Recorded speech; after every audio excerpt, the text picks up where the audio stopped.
thought we could be saved, we sought to face the sun's wrath and contain it. 4 towers would be built to pull her fury into this place and dispel it.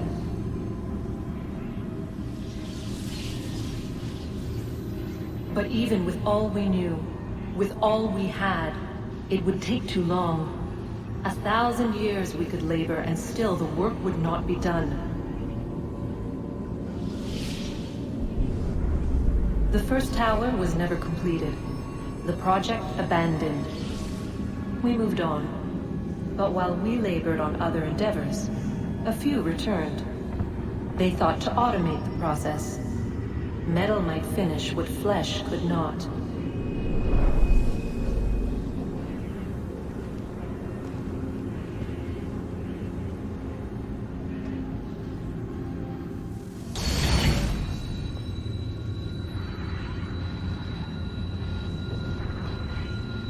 If we could not meet the sun's cruel embrace, perhaps we might rebuke it. Already we could generate fields to protect us in times of strife. But these were small and simple things. To replicate them on a scale the size of a world, we lacked the energy to make it so. Half the world, they said then. It is better than none at all. We tried. Again, we failed. A quarter, they asked. Even this we could not do. A 1/6, an 1/8, a 1/10, they cried. The answer was still the same. Perhaps in time a city might be spared. But it was time we did not have. So we moved on.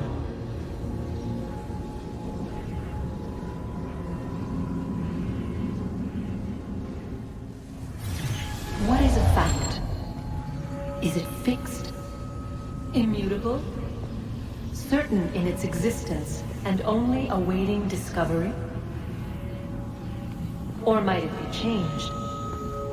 Here we learned the answer and thought that it might save us. They were used to command, to control, to own. But we soon discovered another use. When enough sat in thrall and were told to believe, their thoughts took on form. What we imagined became real. If 100 minds could wish away a wall or create a tree, what might 1,000 do? 10,000? More? Might we change the consensus and will the thread away? We resolved to send one into the sky where it might illuminate us all. Once placed, a sentence would be uttered. Make us safe. In this way, we would change the consensus. We would save the world. But it never came to be. We sent a dozen of them skyward, but there was no way to maintain control, to direct the beam, to enthrall the world, to speak the words. Though this was strange and dangerous, what we tried next was worse.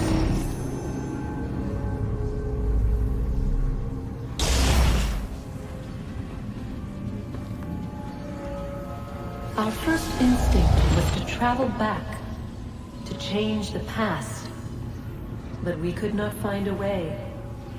But forward, we could look forward. And so here we sought to see beyond ourselves and know what was to come. First we watched to learn if our work would succeed. But the answer was always the same. So we moved on to other things. But she remained. The one you call Minerva. In time, she too stopped looking, and instead began to speak. She called out across time, in the hopes that you might be saved. She hid messages where none might find them, save for you and those within this place. Fascinating. I'm tired of it. The cryptic warnings, the threats. Just tell us what you want! But they are. We saw the Nephilim there. We seemed like grasshoppers in our own eyes, and we looked the same to them. Imagine trying to explain all this to a 2-year-old, to a grasshopper. When they said the will of the gods was unknowable, they meant it. Literally. I killed her, you know. I killed Lucy. It was the apple, son. It was Juno. I saw what she was. What would happen if I let her live? I could have stopped myself. I mean, there was a force there. But I didn't have to. I chose to. Desmond. Lucy was going to betray us and take the apple back to Abstergo. I saw the satellite launched. I saw them turn it on, and then... it failed. Whatever's on the other side of that door, it benefits Juno. We need to be careful.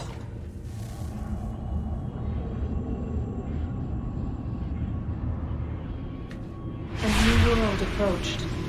One that was dark and cold. It would consume us. For we were flesh, and flesh is frail. Though suits and shields might offer comfort, such adornments would not suffice. Not to save us all. So we sought to change what we were. In this manner, we might thrive in a world made poisonous. It was Aita who volunteered to see if it might be done. Aita, my husband, my love.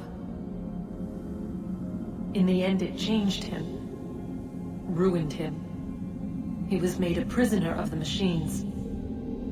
The body might survive, but his mind became brittle to the touch. He begged me for release, for days, for weeks, for months. I pleaded with him to give us time to find another way. But there wasn't one. Not for him.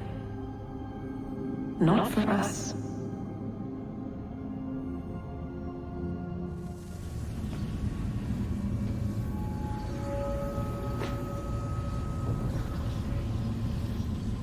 What is consciousness but a series of electrical impulses? And the body a vessel to hold these sparks. But it is weak. In time, it decays and crumbles to dust.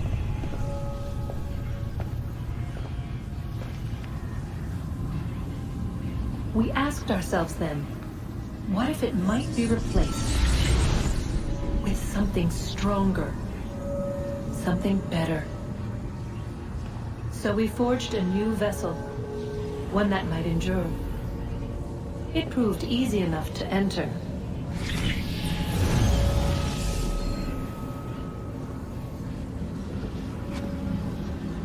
But to leave